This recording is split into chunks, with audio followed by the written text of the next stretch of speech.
राधे राधे। शपला एकादशी की आप सभी को हार्दिक हार्दिक शुभकामनाएं। शपला एकादशी व्रत कथा। पूस कृष्ण शपला एकादशी व्रत कथा। भगवान कृष्ण बोले, हे युधिष्ठिर, मैं दान, स्नान, तीर्थ, तप इत्यादि शुभ कर्मों से शीघ्र प्रसन्न नहीं होता हूँ। एकादशी व्रत करने वाला मुझे प्राणों के समान प्रिय लगता है। पूस माह की कृष्ण पक्ष की एकादशी का नाम शपला है। सब कार्यों को सफल बनाने वाली है।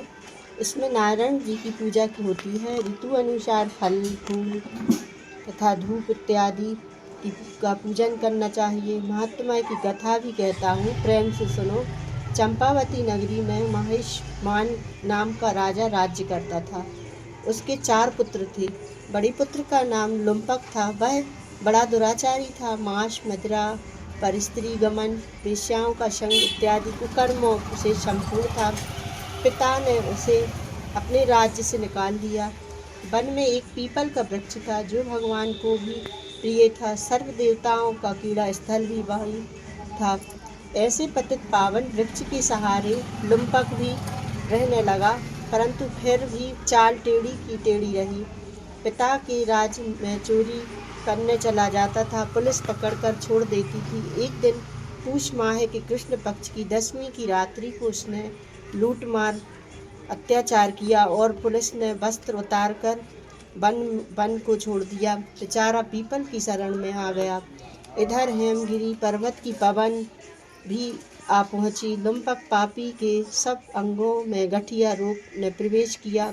हाथ पांव अकड़ गए। प्रातः सूर्योदय होने के बाद कुछ दर्द कम हुआ। पेट का गम लगा।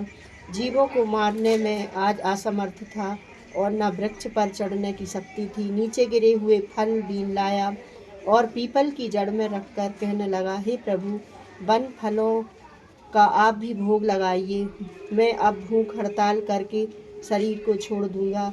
मेरे इस कष्ट भरे जीवन से मृत्यु भली है। ऐसा कहकर प्रभु के ध्यान में मग्न हो गया।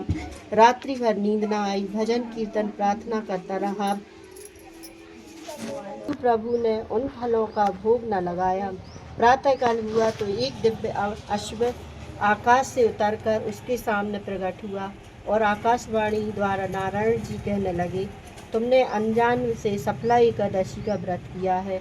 उसके प्रभाव से तेरे समस्त पाप नष्ट हो गए हैं। अग्नि को जानकर या अनजाने हाथ लगाने से हाथ जल जाते हैं। वैसे ही एकादशी भूल कर रखने से भी अपना प्रभाव दिखाती है। अब तुम इस घोड़े पर सवार होकर पिता के पास जाओ।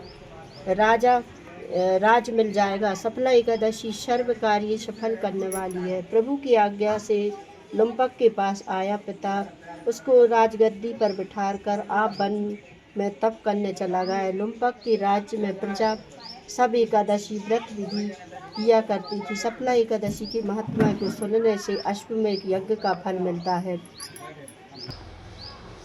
फलाहार: इस दिन नारियल, नींबू, अनार, सुपारी आदि अर्पण करके नारायण भगवान की पूजा करना चाहिए और इस दिन तिल और गुड़ का सागा लिया जाता है। राधे राधे।